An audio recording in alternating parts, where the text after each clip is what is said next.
FIR കാലിൽ ചവിട്ടി ഒപ്പിടട നായ എന്ന് പറഞ്ഞിട്ട് നിർബന്ധിച്ച് ഭീഷണിപ്പെടുത്തി ഒപ്പിടിയിപ്പിച്ചു. ഷൂട്ട് കാലിൽ ചവിട്ടി പിടിച്ചപ്പോൾ അവന് ഒപ്പിട്ട് കൊടുത്തതാണ്.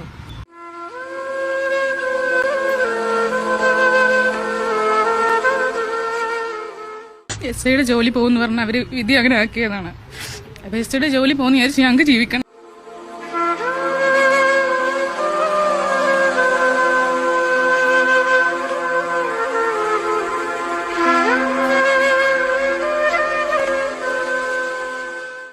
അസ്സലാമു അലൈക്കും. Welcome back to Visal media. ഞാൻ ഫക്രുദ്ദീൻ പന്താവൂർ. ജീവിതം തകർന്നു പോയ രണ്ട് യുവതികളുടെ സങ്കടങ്ങളാണ് നമ്മൾ മുകളിൽ കേട്ടത്. ഇവരുടെ സങ്കടങ്ങൾ ഇവർ ഈ രീതിയിലാക്കി തീർത്തത് നമ്മുടെ പോലീസ് സംവിധാനങ്ങളാണ്. ഞാനൊരു ജീവിതാനുഭവം പറയാം. റിയൽ സംഭവം. ഒരു പ്രവാസി, ആ പ്രവാസി മകളുടെ കല്യാണത്തിന് വേണ്ടി നാട്ടിലേക്ക് വരാൻ വളരെ ആഗ്രഹിച്ചിട്ട് വളരെ പ്രതീക്ഷയോടു കൂടിയാണ് മകളുടെ കല്യാണത്തിന് വേണ്ടിയുള്ള ഒരുക്കങ്ങൾ തുടങ്ങിയത്. ആ മനുഷ്യൻ പ്രവാസിയായ തന്നെ ആ കുടുംബത്തിന് വേണ്ടി ജീവിക്കാനാണ്. അങ്ങനെ മകൾക്ക് വേണ്ടിയുള്ള എല്ലാ കാര്യങ്ങളും റെഡിയാക്കി ഇനി ഒരു 2 ആഴ്ചത്തെ ലീവിനാണ് ആൾ വരുന്നത്. ആ 2 ആഴ്ചത്തെ ലീവിൽ മകളുടെ കല്യാണം കൂടണം, പരമാവധി വിരുന്നുകളിൽ പങ്കെടുക്കണം, തൻ്റെ പ്രിയപ്പെട്ടവരെ കാണണം, വാപ്പാനെ കാണണം, ഉമ്മാനെ കാണണം, ഭാര്യനെ കാണണം, മക്കളെ കാണണം. ഒരുപാട് പ്രതീക്ഷയുമായിട്ട് അയാൾ നാട്ടിലെത്തി. നമുക്ക് തൽക്കാലം ആ മനുഷ്യൻ്റെ പേര് നാസറുദ്ദീൻ എന്ന് പറയാം, അത് യഥാർത്ഥ പേരല്ല. അങ്ങനെ നാട്ടിലെത്തി മകളുടെ നിക്കാഹൊക്കെ കഴിഞ്ഞിട്ട് ആ സന്തോഷം, മരുമകനെ അദ്ദേഹം ഫോണിലൂടെ ബന്ധപ്പെട്ടിരുന്നത്, നേരിൽ കണ്ടു, ഫോട്ടോയൊക്കെ നേരത്തെ കണ്ടതാണ്, വീഡിയോ കോളിൽ കണ്ടതാണ്, നേരിട്ട് ഇപ്പം കാണാൻ നല്ലൊരു അവരാഗ്രഹിച്ചതുപോലെ തന്നെ തൻ്റെ മകൾക്ക് ഇണങ്ങുന്നൊരു മരുമകൻ. സന്തോഷത്തോടു കൂടിയിട്ട് ഇവരിങ്ങനെ മകളുടെ വിവാഹം കഴിഞ്ഞിട്ട് വിരുന്ന് പോയിട്ട് വരികയാണ്. ആ വിരുന്ന് പോയിട്ട് എല്ലാവരും കൂടി കാറിൽ വരുമ്പോഴാണ് പൊടുന്നനെ ഒരു പോലീസ് ജീപ്പ് മുന്നിൽ വെച്ച് നിർത്തി. ഇവർ ഞെട്ടി. വണ്ടിയുടെ പേപ്പറിന്റെ കാര്യം നോക്കാനാണോ, ഡ്രൈവിംഗ് ലൈസൻസ് നോക്കാനാണ്. അപ്പോൾ എല്ലാ പേപ്പറും കാര്യങ്ങളൊക്കെ ക്ലിയറാണ്. വണ്ടിയിൽ നിന്ന് ഇങ്ങനെ നോക്കിയിട്ട് ഈ ഒരു നാസറുദ്ദീൻ എന്ന് പറയുന്ന ഒരാളെ ഇവർ നോക്കിയിട്ട് ഇറങ്ങാൻ പറഞ്ഞു. ആ മനുഷ്യൻ കരുതി എന്തിനാണ് എന്നെ ഇറക്കുന്നത്, എന്നിട്ട് പറഞ്ഞു നിങ്ങൾ മാല മോഷണ കേസിലെ പ്രതിയാണെന്ന് പറഞ്ഞ് ഈ മനുഷ്യനെ പോലീസ് കൊണ്ടുപോയി. ഒന്ന് ചിന്തിച്ചു നോക്ക്, കല്യാണം കഴിഞ്ഞ് മകളുടെ ദിവസങ്ങൾ പോലും കഴിഞ്ഞിട്ടില്ല. ആ മരുമകനും ആളുകളും വിചാരിക്കെന്താണ്, താൻ കല്യാണം കഴിച്ച പെണ്ണിന്റെ പിതാവ് ഒരു മാലമോഷ്ടാവാണ്. ഇതെങ്ങനെയാണ് ഒരു പ്രവാസിക്ക് സഹിക്കാൻ കഴിയുക? ഈ മനുഷ്യൻ കരഞ്ഞ് പോലീസിന്റെ കാല് പിടിച്ചു. ഞാൻ അറിയില്ല, ഞാനൊരു മോഷ്ടാവല്ല, എന്നെക്കുറിച്ച് നിങ്ങൾ അവിടുത്തെ പോലീസിൽ അന്വേഷിച്ച് നോക്കൂ, ഒരു കേസ് പോലും എൻ്റെ മേലില്ല. നാട്ടിൽ അന്വേഷിച്ച് നോക്കൂ, ഞാൻ എൻ്റെ ജീവിതവുമായിട്ട് കഴിഞ്ഞുകൂടുന്ന ലക്ഷക്കണക്കിന് പ്രവാസികളുടെ കൂട്ടത്തിലൊരു സാധാരണ പ്രവാസി. പക്ഷേ ആ കരച്ചിലോ കണ്ണീരൊന്നും പോലീസുകാരൻ്റെ ചെവിയിലെത്തിയില്ല. അവരുറപ്പിച്ചു ആ ഒരു എന്താ പറയുക, വളരെ വലിയ വിലപിടിപ്പുള്ള മാല മോഷ്ടിച്ച നാട്ടിലെ വിരുദ്ധനായ മോഷ്ടാവാണ് നിങ്ങളെന്ന് പറഞ്ഞിട്ട് പോലീസ് അയാളുടെ മേൽ മുദ്ര കുത്തിയിട്ട് FIR എഴുതിയിട്ട് കോടതിയിൽ കൊണ്ടുപോയി. ആ മനുഷ്യനെ റിമാൻഡ് ചെയ്യാണ്.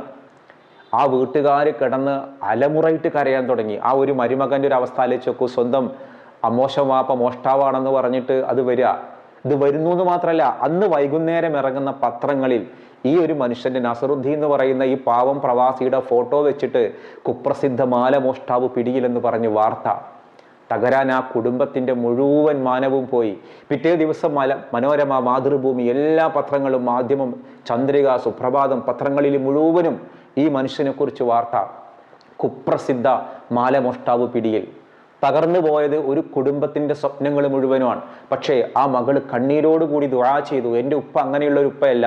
പോലീസ് പറഞ്ഞെന്താരോ, ഇയാള് ഗൾഫിൽ നിന്ന് വന്ന് കുറഞ്ഞ സമയം കൊണ്ട് മോഷണം നടത്തി ഉടൻ തന്നെ ഗൾഫിലേക്ക് തിരിച്ചു പോകും, എന്നിട്ട് ആഡംബര ജീവിതം നയിക്കുന്ന ഒരു മോഷ്ടാവാണ്. ഇതൊക്കെ പത്രങ്ങളിൽ അടിച്ചു വന്നു. ആ ഒരു കുടുംബത്തിന്റെ മാനം പോയി. അപ്പോഴും അവർ ക്ഷമയോടുകൂടി കാത്തിരുന്നു. ആ ഭാര്യയ്ക്ക് നല്ല വിശ്വാസമാണ് തൻ്റെ പ്രിയപ്പെട്ട ഭർത്താവിന്. നാട്ടുകാർ മുഴുവനും ബന്ധം വിട്ടു. നാസറുദ്ദീൻക്ക് ഇങ്ങനെ ചെയ്യുന്ന ഒരാളാണോ? അങ്ങനെ ചെയ്യുന്ന ഒരാളല്ലല്ലോ. അറിയുന്ന ആളുകളൊക്കെ നമുക്കിതിനെ പോരാടണം. അങ്ങനെ 51 54 ദിവസമാണ് ഈ മനുഷ്യൻ ജയിലിൽ കടന്നത്. അവിടെ നിന്ന് അനുഭവിക്കാത്ത മാനസിക പീഡനങ്ങളില്ല, ശാരീരിക പീഡനങ്ങളില്ല, കുത്തുവാക്കുകളില്ല. ആളുകൾ മുഴുവനും, നാട്ടുകാർ മുഴുവനും നോക്കുകയാണ്, മോഷ്ടാവാണ്. പക്ഷേ അദ്ദേഹത്തിൻ്റെ ഗൾഫിലേക്ക് തിരിച്ചു പോകാനുള്ള സമയങ്ങളൊക്കെ കഴിഞ്ഞു. ആ മനുഷ്യർക്ക് തോന്നി, എന്തിനാണ് എന്നെ കള്ളക്കേസിൽ കുടുക്കിയത്? CCTVയിലൊക്കെ ഈ മോഷ്ടാവിൻ്റെ ചിത്രങ്ങളുണ്ട്. ആ മോഷ്ടാവിൻ്റെ ചിത്രം തൻ്റേതാണെന്ന് പറഞ്ഞിട്ടാണ് ഈ പാവൻ നാസറുദ്ദീനെ പോലീസ് കൊണ്ടുപോയത്. ഈ മനുഷ്യൻ്റെ ഭാര്യയുടെ കരച്ചിലോ, മകളുടെ കണ്ണുനീരോ, മരുമകൻ്റെ ഇടപെടലോ, ഈ മനുഷ്യൻ്റെ തന്നെ തുറന്നു പറച്ചിലോ, ഇതൊന്നും പോലീസിൻ്റെ മുൻപിൽ വിലപ്പോയില്ല. ഒടുവിൽ ഈ മനുഷ്യൻ തന്നെ 54 ദിവസം ജയിലിൽ കിടന്ന് ഇറങ്ങി വന്ന ഈ മനുഷ്യൻ ആരാണ് യഥാർത്ഥ മോഷ്ടാവെന്ന് അന്വേഷണം തുടങ്ങി. സ്വന്തം നിലക്ക്. ഇയാളൊരു പോലീസല്ല. CCTVയിൽ മോഷ്ടാവിൻ്റെ ദൃശ്യമുണ്ട്. ആ മനുഷ്യൻ ഇയാൾ അന്വേഷിച്ച് കണ്ടെത്തി. ശരത് എന്നു പേരുള്ള ഒരാളാണ്. നാട്ടിലെ കുപ്രസിദ്ധ മോഷ്ടാവ്, സ്ഥിരം മോഷ്ടാവ്. അങ്ങനെ പോലീസിന്റെ മുൻപിൽ എല്ലാ തെളിവുകളും അടക്കം CCTV ദൃശ്യങ്ങൾ. കാരണം ഈ മനുഷ്യൻ ഈ മോഷണം നടക്കുന്ന സമയത്ത് മറ്റു സ്ഥലങ്ങളിൽ ഉണ്ടായിരുന്നു എന്നുള്ളതിന്റെ തെളിവുകൾ അടക്കമുണ്ട്. ഈ മനുഷ്യൻ ഇതുപോലെ ആ മോഷണം നടന്നു എന്ന് പറഞ്ഞ ദിവസത്തിൽ ആ സമയത്തിൽ മറ്റൊരിടത്ത് ഉണ്ടായതിന്റെ CCTV ദൃശ്യങ്ങളും അതോടൊപ്പം ഇയാൾ സമർപ്പിച്ചു. ഇയാൾ സ്വന്തം നിലക്ക് അന്വേഷണം നടത്തുകയാണ്.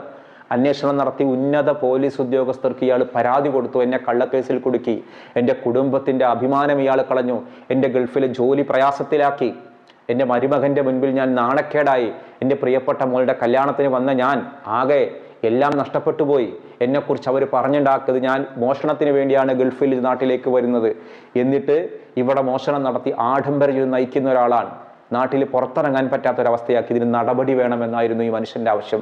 തെളിവുകൾ സഹിതം ഉന്നത പോലീസ് ഉദ്യോഗസ്ഥർക്ക് ഇയാൾ പരാതി കൊടുത്തു. പരാതി കൊടുത്തിട്ട് പോലീസ് അന്വേഷിച്ച് മനസ്സിലായി ഇയാൾ നിരപരാധിയാണ്, ഇയാൾ ഒന്നും അറിയില്ല. എന്നിട്ട് ആ ശരത് എന്ന് പേരുള്ള മോഷ്ടാവിനെ പോലീസ് പിടിച്ചു. അന്ന് ഇയാൾ അറസ്റ്റ് ചെയ്ത SIക്ക് പിന്നെ ട്രാഫിക്കിലേക്ക് സ്ഥലം മാറ്റി. ഞാനിപ്പോൾ ഇത് പറയാൻ കാരണം, നമ്മുടെ പോലീസുകാർ അവർ ചെയ്യുന്ന കുറ്റകൃത്യങ്ങളും പിടിക്കുന്നതൊക്കെ പൂർണ്ണമായിട്ടും സത്യസന്ധമല്ല. കഴിഞ്ഞ ദിവസം പൊന്നാനിയിലെ ഒരു മുൻ CI വിനോദിനെതിരെ ഒരു സ്ത്രീ വളരെ ഗൗരവപ്പെട്ട പരാതി പറഞ്ഞു, തന്നെ റേപ്പ് ചെയ്തു എന്നുള്ളത്. അപ്പോൾ മാധ്യമങ്ങൾക്ക് മുൻപിൽ ഈ പോലീസുകാരൻ പറയാണ്, ഒരാളെ ആരോപിക്കുമ്പോഴേക്കും നിങ്ങൾ എന്ത് കണ്ടിട്ടാണ് അയാളുടെ ഫോട്ടോ നിങ്ങൾ പത്രങ്ങളിൽ കൊടുക്കുന്നത്, അയാളുടെ വീഡിയോ നിങ്ങൾ ചാനലിൽ കൊടുക്കുന്നത്, കോടതി കുറ്റവാളിയാണെന്ന് സമ്മതിച്ചിട്ടുണ്ടോ എന്ന്. ഇതേ പോലീസുകാർ തന്നെയാണ് ഈ പാവം നാസറുദ്ദീൻ എന്ന് പറയുന്ന ഒരാളെ മോഷ്ടാവാണെന്ന് പറഞ്ഞ് പത്രങ്ങളിൽ കൊടുത്തത്. നമ്മുടെ പോലീസും ഇങ്ങനെ ചെയ്യുക. ഈ പോലീസുകാർ ചെയ്യുന്ന കാര്യം നമ്മൾ എന്ത് വിശ്വാസത്തിലാണ് നമ്മൾ പൂർണ്ണമായിട്ട് ഉൾക്കൊള്ളുക? വേങ്ങരയിലുള്ള അബൂബക്കർ എന്ന പേരുള്ള ഒരാൾ MDMA കൈവശം വെച്ചു എന്ന് പറഞ്ഞിട്ട് ഇയാളെ ഗൂഡല്ലൂരിൽ നിന്നാണ് പോലീസ് അറസ്റ്റ് ചെയ്തത്. അതിന്റെ CCTV ദൃശ്യങ്ങളുണ്ട്. പക്ഷേ പോലീസിന്റെ FIR ഉള്ളത് ഇയാളെ തിരൂരിൽ നിന്ന് പിടികൂടി എന്നുള്ളതാണ്. വ്യാജമാണ്. എന്നിട്ട് ഇയാൾ എന്ത് ചെയ്തു? 12 വർഷത്തെ തടവ് ശിക്ഷയ്ക്ക് വിധിച്ചു. ഇതൊരു കള്ളക്കേസാണ് എന്നുള്ളതാണ് ഈ ഒരു അബൂബക്കറിന്റെ സഹോദരിയും ഭാര്യയും പറയുന്നത്. ആ വാക്കുകളൊന്ന് കേൾക്ക്.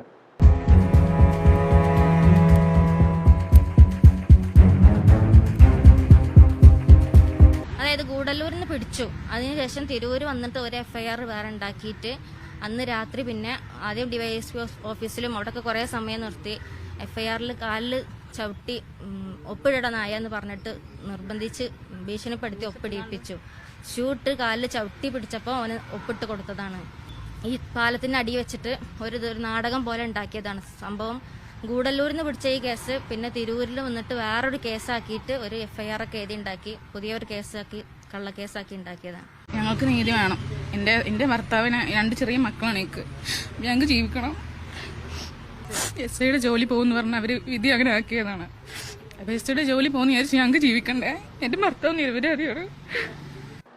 അപ്പോൾ അവരെ സംബന്ധിച്ചിടത്തോളം ഇല്ലാത്തൊരു കേസ് ഉണ്ടാക്കിയിട്ട് ഈ പാവം മനുഷ്യന്റെ ജീവിതം കളഞ്ഞു. ആ ഭാര്യ ചോദിക്കുന്ന ചോദ്യമാണ്, പോലീസുകാർ കള്ളക്കേസ് ഉണ്ടാക്കിയത് അത് കള്ളക്കേസാണ് എന്ന് പറഞ്ഞു കഴിഞ്ഞാൽ ഞങ്ങളുടെ ജോലിയെ ബാധിക്കും. അപ്പൊ ഈ മനുഷ്യന്റെ ജീവിതം പോയി. ഇതേപോലെ തന്നെയാണ് ഈ താമിർ ജിഫ്രി എന്ന് പറയുന്ന ഒരു സയ്യിദ് കുടുംബത്തിൽപ്പെട്ട ഒരു യുവാവിനെ പോലീസ് പിടികൂടി. പിന്നീട് പോലീസ് കസ്റ്റഡിയിൽ ആ ഒരു യുവാവ് മരണപ്പെട്ടു. അവനെ പിടികൂടിയത് വേറൊരു സ്ഥലത്തു നിന്നാണ്, പക്ഷേ പോലീസിന്റെ FIR ഉള്ളത് മറ്റൊരു സ്ഥലത്തു നിന്നാണ്. അപ്പൊ ഇവരിങ്ങനെ ഫാബ്രിക്കേറ്റഡ് ആയ ഒരു കഥയുമായിട്ടാണ് ഈ പോലീസുകാർ വരിക.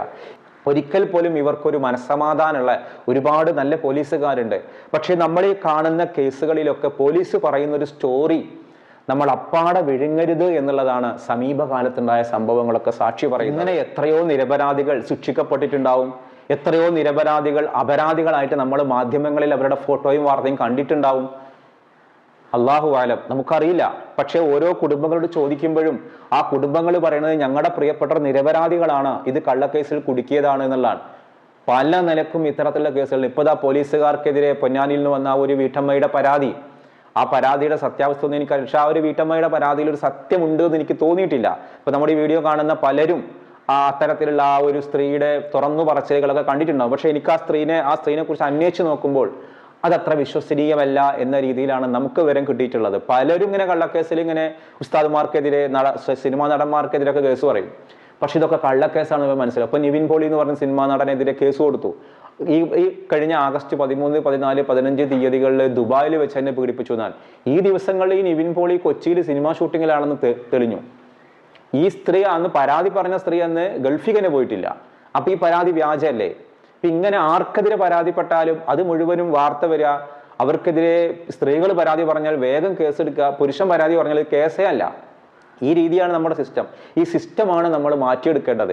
ഏതായാലും ആ നിരപരാധികളായ ആളുകൾക്ക് യഥാർത്ഥ നീതി കിട്ടട്ടെ എന്ന് ആഗ്രഹിക്കുകയും പ്രാർത്ഥിക്കുകയും ചെയ്യുന്നു.